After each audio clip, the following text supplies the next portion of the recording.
What is up, everybody? This is Eric, aka Mr. Cincinnati. Welcome to the Wrestling Junkies podcast. I am joined by the podcast dad himself, Chris Hoops. Troops, my friend, happy Saturday. How are you? I'm good. I woke up really, really early with the kids, but I'm ready to go. We got another fun guest today, and I'm ready to get into it. Absolutely, absolutely. If you guys can't tell yet, you will. We are not alone for a special interview here. We have the one and only Bobby Flaco. He has wrestled for TWE Action Wrestling, recently competed in the SCI tournament, and spent some time in the WWE Thunderdome. Bobby, my friend, how are you? Welcome to the show. Yo, what's up, guys, man? Thanks for letting me come hang out with y'all. That's cool. Yeah, of course. It is, like I said, we have talked a little bit, over the years, and it's good to finally connect and sit down. You've been doing some things in your career, and, we really can't wait to get into all that. So again, thank you for joining us. Podcast day, kick us off. Yeah, Bobby, we just want to get started right away. Just what was your influences getting into the business? How did you get into it? And then kind of what's driving you to keep going? Oh man, everybody's got that everybody's got that dream as a kid, you know what I mean? I guess it all started from that. I remember the video game way before the WCW video games. I was like, dang, how do I get into that? And I was as a kid. And then I don't know, my watching it as a kid was a lot of the 2007, that's my craze. The 2007, that SmackDown versus Raw era, that's where I'm really heavily influenced by. And I don't know, you just go about life. You don't think that shit could happen and stuff like that. But then I met a couple of real people, Vadi Morales and King Garuda. Garuda, maybe I've seen him. He's from WWE. We go to the same high school. We used to just hang out and party together in high school and stuff like that. And while I was having jobs and stuff like that, he eventually started at the WWA4 training under AR Fox. And he was telling me about it. And then he was kind of the inspiration, not seeing an inspiration, but being oh, fuck, I could just put my mind to it and train myself and do this shit and do he's doing. And at the time, he was just doing little independent shows, but that was it. That was cool enough for me. That's what I wanted to do. And then that's basically the real inspiration, him and Vadi Morales. Vadi Morales is a guy from Mexico. And that was a big inspiration for me too, because they were hanging out together. Them two came over to watch WrestleMania in my house. And Vadi was from Mexico, learned how to wrestle in Mexico, and now was making a living in the United States doing that shit. So that was an automatic, at least that's one little, I can do that shit too, It was pretty inspiring. Awesome. So you talk about, and you mentioned AR Fox in your answer. What is that relationship with him? I know he had a big week last week on AEW. What's that relationship with him, and how is it being trained with him and working with him? Dude, it's our relationship is fantastic. It always, a lot of my friends have a lot of success, and it always seems weird, just saying that oh, you can text this and that person, but me and Fox are cool, especially when stuff like that goes down. I'll text him and remind him that this is what he fucking earned. He's showing people the real path, you know what I mean? Because this shit ain't fucking easy. Wrestling ain't fucking easy, and I always like to remind him that he did this shit the way the right way, and the grinding and the fucking boots on the ground, and just being a good dude. And I love our relationship. He'll come only a few people I've come over to the farm and chill, and him and Ashley, him and his wife's one of them for sure. Yeah, I remember catching AR Fox many years ago. I want to say probably 2015, 2014. Me and a buddy went to a CCW show, and that was one of the guys that stuck out. Was man, he is so athletic, and you've kind of modeled your in-ring style after that. I've seen some clips of you taking some crazy bumps. I saw one on the ring apron, which I don't know how you did that one, but how was his style kind of influencing you? Dude, it's so I have to make sure I'm not copying him too much, basically, because also he was the first real indie star I modeled myself around, and first non-WWE person that I modeled myself around and really dug into and tried to learn from, because my knowledge of the indies was minimal going into WWA4, So I try to minimalize it down to like his movements at this point, so that maybe only certain people can like notice or whatever. But like, yeah, like in betweens, like what just a little ways he'll get away from this, or just something little that I can steal that, not too death defying. His athleticism certainly surpasses mine, but by far. But yeah, there's so many good things you can learn from Fox, and I steal a couple from him every day. Yeah. What would you say is the number one thing that you took away from your relationship with Fox? Like that one piece of advice that just sticks with you? Just watch. It ain't advice. He gives good advice, but just watching him, his humility, the way he treats people, the way not only the way he treats people, but the way he treats people in response to being treated like a fucking god. You know what I mean? Like, I walk around with him at big events and like see the way people come up to him and like the way that he reciprocates it, and it's like truly inspiring. Like, there's in wrestling, you try to decide like how cool you are and like how much you respond to stuff, and especially like on social media, and like in real life, it's a little bit easier to be a good person, but and Fox always does or whatever, but he'll hit every like Twitter comment like thank you. Like, he's just very, very humble, and truly all he want, like during like when he's out here on his AEW shit, he's truly just like messaging like the students and like, yo, what the fuck, this is a crazy experience. He's truly just like one of the most like humble people that I know. And I know humble people, but to be a humble person in the position that he's in, and like to have taught all these people that like he's everybody's favorite wrestler, and like he'll never say it out loud, but other people say it, that's just something I take from him. Like, I can never be cooler than, like, think I'm cooler than AR Fox. You know what I mean? He's like the humblest. Yeah. That's awesome. You've wrestled damn near everywhere, but I know that this year you spent a lot of time overseas in Peru. How did that come about? I mean, it just seemed like out of nowhere, I'm just kind of seeing you just all over the place and vlogging and enjoying the local life and really soaking it in. So how did that opportunity come about?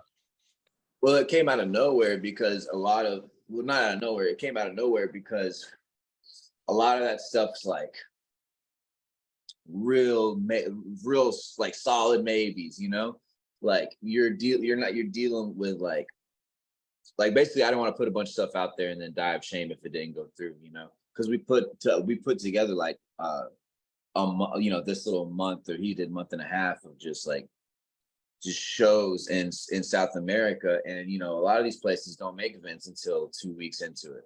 So my guy Zinchi, he goes by Ariel Von Gogh now, MLW guy, the famous backflip neck breaking guy. He has been touring in CLL. Fox used to do CLL and Chile. He was a CLL international champion for a while, and then Zinchi had that belt. I don't know how the fuck Fox got down there. It all goes back to Fox somehow. Fox was in Chile Lucha Libre, and he was international champion for a while. And then Zinchi is Chile Lucha Libre international champion for a while. And now Zinchi at this point is like, or Ariel, he changed his name a lot. Zen is like, he's building this brand of merch and of like, wrestling content and like stuff like that. And he's putting it together over all these different countries. So he basically what it is, he hits me with these dates. He's like, these are the places I'm going to, and if you want to go, you can come. And it's a whole lot of maybes on wrestling shows. I mean, we got some that are pretty relatively confirmed, but shit, we just lined up the dates as well we could. Peru was the first one. Peru's like, if you've ever traveled to South America, Peru or Colombia is like the first places you go. It's a cheap ticket, and then it's a relatively safe place. You can kind of navigate, and that's how you get your cheap tickets to Argentina or Chile or fucking wherever. Because a trip from here to Argentina is a lot of money, but a trip from Peru to Argentina is not so much. So we lined it up like that, and we're hitting up all these places, and having negotiations of like how much money we do or don't make. It's like a real interesting and like maybe-ish process, especially right before. That's why I didn't post about nothing, because we didn't have nothing really confirmed in Peru as far as like real shows. We had like Chile Argentina. We had like one We had one company that's like, okay, we're going to do a show this day and y'all can come, and then y'all can do a seminar on this day. So like, okay, so now that's like 2 weeks, boom, boom. And then another weekend lined up in Argentina. So it's like, okay, now we can do, or maybe there's like one more seminar. It's like, okay, now we can do these 2 weeks in Argentina, maybe make a little bit of money. And then the last weekend was in Chile, which is Chile is where the most wrestling is in South America for sure. And that was a little bit easier to fill up because Chile is a little bit, no, but actually one of the Chile ones was a show.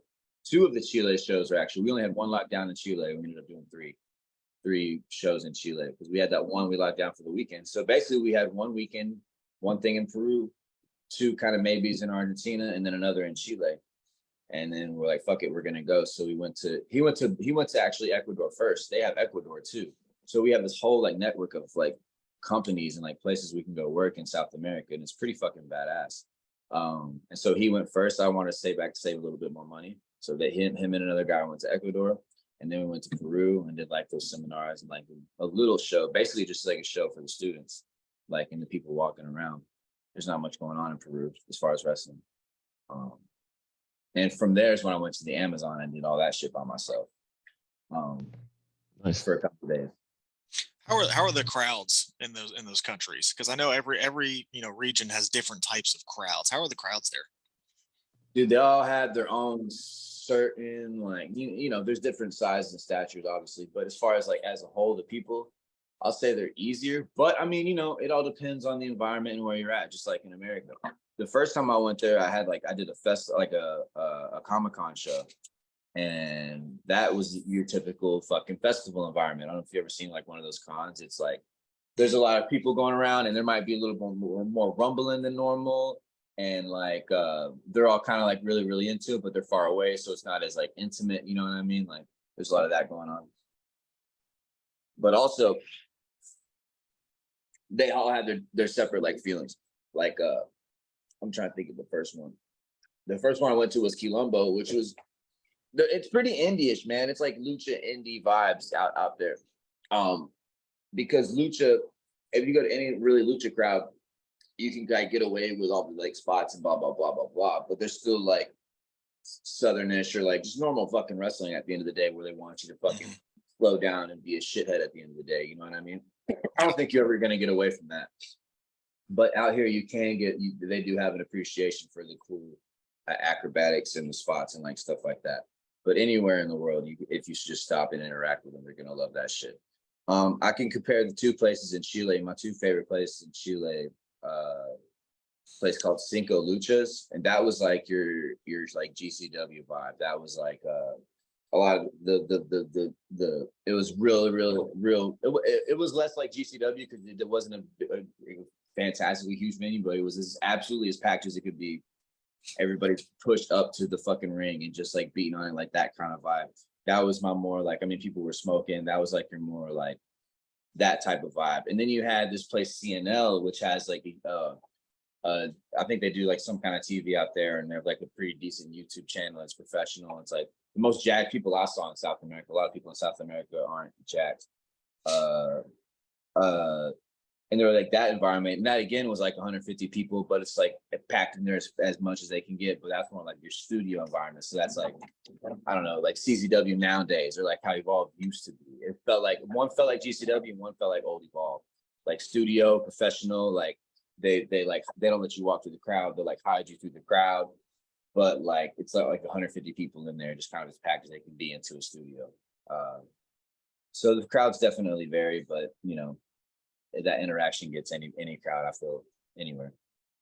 Nice. What would you say was your favorite? I got a couple of these.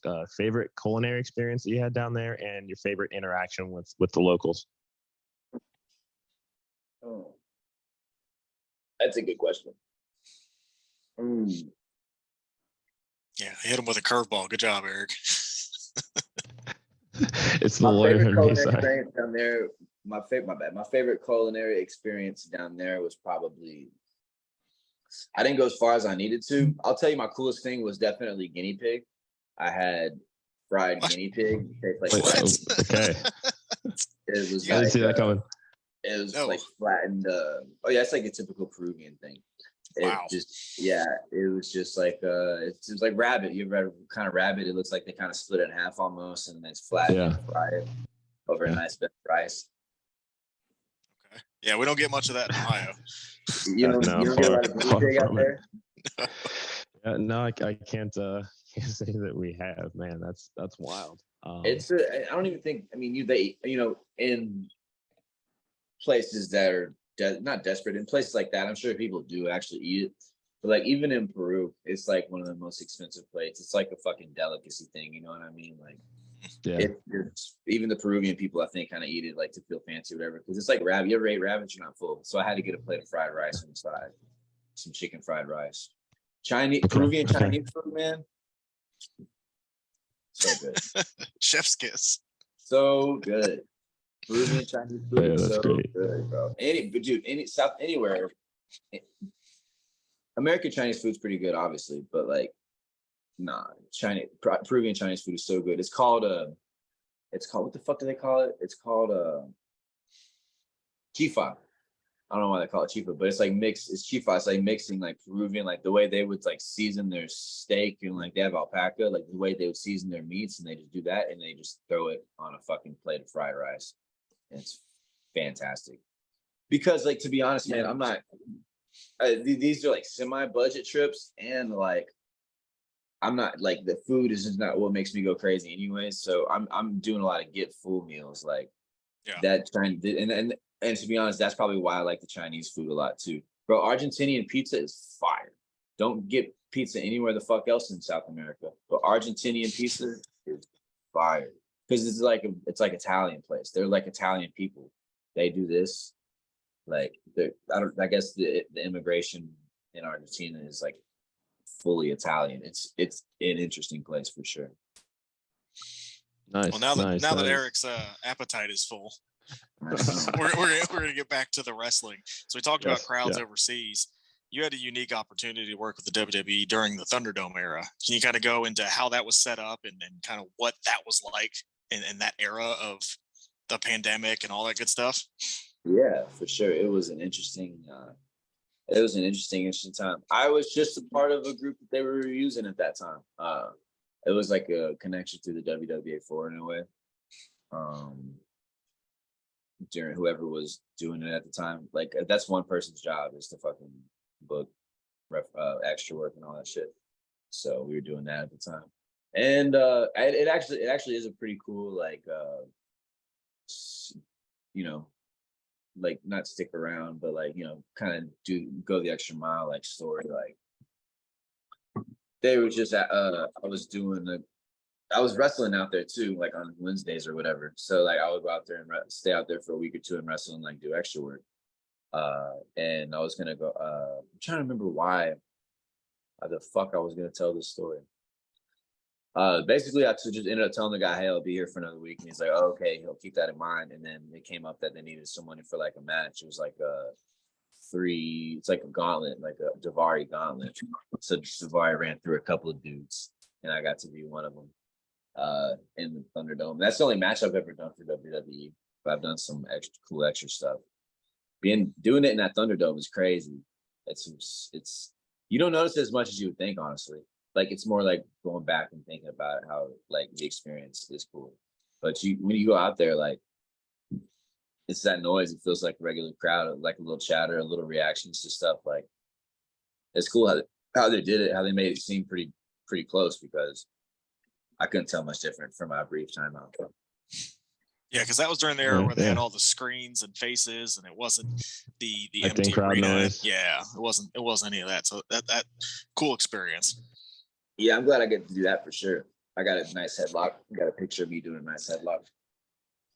Like, sell those. Sell those. Yeah. Merch, baby. Even more so now. Like, now that that's a thing in the past, with all the screens in the background and shit. Yeah.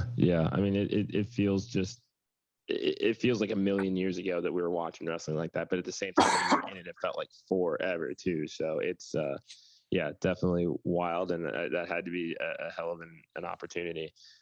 Dude, it feels like a million years since, like, as far as wrestling, it feels like I'm all another, For sure. So I don't, you know what? I'm going to break your brain again. Just again. Yeah, you're my food answer, I'm telling you. Yeah, I can't help it, man. But I feel like I got to ask this. I mean, you've seen a little bit of everything. You've worked, damn near every indie promotion that I can certainly think of. What is one trend in wrestling right now that you love, and one that you don't love? I certainly love the direction character wrestling's going. I think that works good for me, and I think it's I don't know. I kind of just like the way I say that, but I just kind of like the way wrestling's going as a whole right now. I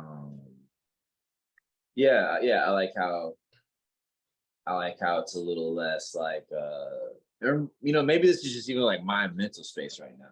But I think wrestling's a little bit like, we're on the realistic shit, but like, I don't know. I feel like when I started wrestling, like from 2016, 17, 18, 19, like there was like that, oh, but we're in a fight. Like, and that's a thing too. It's part of psychology, but like, I don't know. Like if you watch it now, it's a little bit more fun and less like you can feel the flow of a match a little bit more as opposed to like, oh, but why would you know what I mean? But like, why would I do that, or why would he do that? Like I watched NXT and the finish was suicide dive. Ben Carter. No, that's not his name anymore. Fucking whatever the fuck his name. Frazier. It was died. Yeah. He finished him after a suicide. I don't know if you guys kind of feel what I'm saying, but he finished him after a suicide dive, and like it was just because like sometimes like you like that's you. People say they go out and listen to the crowd. You know what I mean? Like that you can just take them on the ride right now. I feel like maybe it's because I've been doing more GCW too and thinking less about all that shit. You know what I mean? Just kind of going out and having fun. Yeah. But wrestling seems fun right now. Wrestling seems real fun right now. That's awesome. So what's a trend that you don't love in wrestling right now that you could see a little bit less of? I don't get. People think people are so entitled because there's a lot of entitlement in wrestling because there was a lot of success, especially like a lot of my peers like had a lot of like success with WWE and AEW and like blah blah blah, and so that means a lot more of my peers start to think like they deserve that shit, but then really like our friends deserve what they get, but like the reality of this dream is like AR Fox, you know what I mean? We love Ruff and he deserves everything he's got, but when now people see that, they're like, oh, why the fuck can't I get that? Well, first of all, you're not fucking Ruff. Second of all, like even if you are Ruff, the reality of this shit is like the way Fox's path, you know what I mean, is that's like 15-year fucking grind, doing the hard gigs and training people and like doing all that. Like those are both very honorable and fantastic paths, but people think they're entitled to wrestle 5 years, and people think they're good and they think they get the rough path, but really like you can be Leon Ruff and still like have grind for 15 years. You know what I mean? Like it's very like and I'm only naming people that I can literally call friends. You know what I mean? Like that's people just see all of our friends getting signed and successful early, and now they're like, oh, why? Well, I hate that tweet. Like such and such should be booked everywhere. Well, all right, fucker, you buy him a flight and you pay him the money he wants to be fucking paid, and you make sure he got a ride to the airport and all that shit. You know what I mean? Like these are all like things that we seem to take for granted. You know what I mean? That it's very special then when it happens to us. So that was the first thing you said, kind of in that origin story. Like wrestling is hard. Yeah, it's a hard thing to get into. It's a hard thing to be super successful at. It's a grind. Excuse me. I think who our interviews so far, that's been kind of the main theme of them is wrestling is tough, and you have to love it and grind to be successful. And kind of like you said with AR Fox, again, I remember watching him in, I think it was Dayton, Ohio, in a room full of 150 people, and he's out there just killing it. And now, and that was what, 6, 7, 8 years ago, and now you see him getting his big break on TV. So yeah, I would have to agree with you. Kind of, it's a hard life, and just because you have people coming in and getting that TV time, and maybe they got that opportunity, it's that not everybody gets that. So I really like that answer. Yeah, I found something. Yeah, no, that's awesome. On a much lighter note, how'd you come up with the crotch rocket entrance? Oh man, dude, I've just been trying to figure out my shit. I just probably found myself, dude. I raced motorbikes, dirt bikes since I was like 4 years old. So, especially when the pandemic hit and I got a chance to really sit down and think about shit, like, I just dove into who I am, and like that's the character that I want to be. So I don't know. I just kind of got my shit. I watched this. I just kind of got my shit together and figured out the investments I needed to make in myself for my character and to really advance in my career, and to also just have more fun with it, because like nobody's doing the dirt bike shit was on pro wrestling right now at all.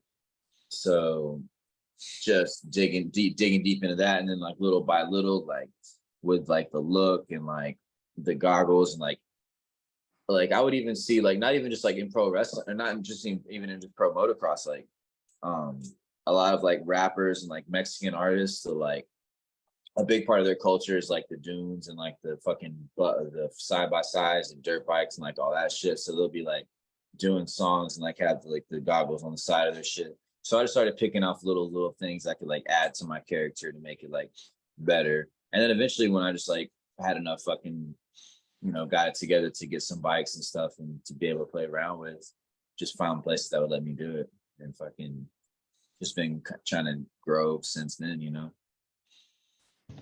Yeah. I mean, that makes perfect sense. It's super, super creative to do something like that and integrate a lot more of yourself, into your character and what you're doing. So, I mean, that's just badass, man.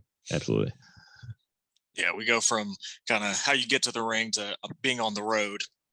What's been kind of, your favorite road story so far? Because you've, like Eric said, you've been almost everywhere in the world at this point.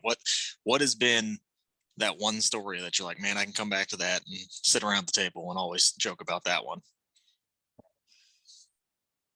If you can share it. I know there's some things that you can and can't share from the road. Yeah. That's some good ones. That's some good ones for sure. Dude, I just want to share the like how fucking worth it is for me. Like, yeah. Like, I mean, there's some cool stories. You meet people, and like, especially in South America, there's 1,000 interesting things that popped up, getting in trouble and stuff. But like, dude, it's just fucking worth it, bro. But it's worth it for someone like me. When I say that, somebody that has similar likes that I have, you know what I mean? Like, I'm into it. Like, I'm into the road and the traveling and the struggle and the meeting folks and the dealing with people and the dealing with situations. Like, I find a way to grow from that, and I think that's part of me. But like, people find other ways to grow. You know what I mean? Like, people do that.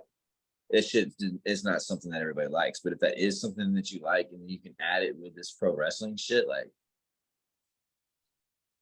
it's so worth it. Because all the things that I've been doing, like 90% of the matches I've had this year have just come from like pulling up places, and that's not everybody's like take on it, or like, wait, that's not like, a lot of people think, oh, why the fuck aren't I getting booked? And I'm just like, well, first of all, we're not gonna get rich off this shit. So I could like, you just gotta fall in love with the road. That's just what I'm trying to get at. Like, if you fall in love with the road, and then like you just go these places, like, good shit can happen. But if you sit at home and wait and check your fucking emails and like have like a long list of demands to go somewhere, well, then you're probably just gonna sit at home. You know what I mean? Like Undertaker said on the Joe Rogan podcast, nobody's gonna pick up the phone and call you. You know what I mean? And that's not to take away from like people who are deserving, and like and in a lot of ways, so the fucking mine. But guess what? You're more deserving if you're physically fucking there. You know what I mean? And that's like the message from the road for me. Yeah. No, I mean, a great message for the road and life in general. Yeah, absolutely. Yeah, like I never got a job off fucking Indeed in my life. You know what I mean? Like, yeah. I don't know how to that fucking makes work a sense. team. You know what I mean? Like I don't have that's a skill I lack. You know, in my life. Like if I'm sure I could have more bookings if I had those skills. You know what I mean? But that's my personality type. Sure. I mean, and I think it was either Jim Ross or Bruce Pritchard, has said the greatest ability is your availability, especially in this particular industry. So, you're just out there and just making opportunities for yourself. And that's a lot of what you got to do. That's very good. It's a very good phrase. Yeah. No, yeah. Sorry, Chiefs. Go ahead. I was going to say, so you've worked a lot of different companies you have worked for. Who are some of the guys, and let's go three off the top of your head. Who are some of those guys that we need to keep an eye out for moving forward? Guys or places? The guys. So who have you worked with that kind of have stuck out to you? Dude, this year I just have to shout out the fucking GCW Road Gang. The group of guys that are doing this like same fucking shit, like Teriyaki, like Rico Gonzalez, like Brogan Finley, and like make you shout out Mr. Danger too. Like they're just like I've been in like 5 fucking GCW scrambles with Teriyaki because we're fucking just pulling up and doing that shit. And when I say that, I do not take it for granted one single bit. Like there's 1,000 people that want that spot. And when I when I say scramble or whatever, but like that's my favorite type of people I've had. And that's outside of GCW. With Rico and Terry, I've had like 7 or 8 matches, and it's all just been from being on the road and going hard and doing the right thing. So Rico Gonzalez and Teriyaki and Brogan Finley are my road guys this year for sure. Hunter Drake too. I fucking love Hunter Drake, bro. Yeah, those are the guys I've been having big opportunities with and having good success with. Shout out Hunter Drake, dude. That dude's crazy. Hell yeah. Love that. Yes. Love that. Yeah. As wrestling fans, we're always looking for, who's that next big star. And, that's awesome to hear some names that we need to go check out. Yo, yeah, for sure. Get them on here. All right. All right. Well, yeah, we'd obviously be more than happy to do that. Anybody that wants to sit down and chat with us is obviously always welcome on this show. As we kind of wrap up here, what's next for Bobby? Tell everybody what events you got coming up. What should people be looking out for you coming up? Next for me, I bought this thing from Frontier where I can fly for free from September to January to February. Nice. Beginning of February. So I'm gonna try that shit out. They said your availability, your best ability is your availability. I'm just gonna be super fucking available and like fly a bunch of places and pull up a bunch of places. The next thing I am doing is I'm going to GCW Tijuana in a couple of weeks, August 13th. Nice. Fly down there and do some like YouTube stuff down there too, to try to get that shit going. That's been a big thing I've been doing this year, is just doing like trying to get my YouTube videos up and shit like that. I think that can be a good long-term thing. That's awesome. Bobby, thank you again for joining us. Where can everybody find you on social media? Yes. Let me say it right. Hold on. Oh, this is my phone. Never mind. I'm on Instagram at Bobby_Flaco_4. My Twitter is also Bobby Flaco WWA4. I'm on Facebook, Bobby Flaco. My big thing is my YouTube right now. My YouTube is at Hostel Bob. Hostel is like a cheap place to stay. Hostel Bob is my YouTube. I picked that name so that like when I run into people on the road, I can like in any language or any culture, like it's pretty understandable. Like Hostel Bob. It's a combination of like the travel and like the wrestling stuff and like kind of the dirt bike stuff too. Just like all 3 of those things, and trying to grow my page or whatever. I'm gonna drop a new vlog on Monday. I think dropping on the weekend is no-go from what I understand. So sure. BobbyFlaco4@gmail.com also. It's I guess my professional what I use for stuff. Perfect. But yeah, thanks. I appreciate y'all. I'd love to come on another time, dude, after I got some cooler stories. Yeah, we'd love to have you absolutely. back. Yeah, no, that this has been fantastic for the podcast, Dad. I am Mr. Cincinnati. This has been the Wrestling Junkies podcast. We will talk to you guys soon.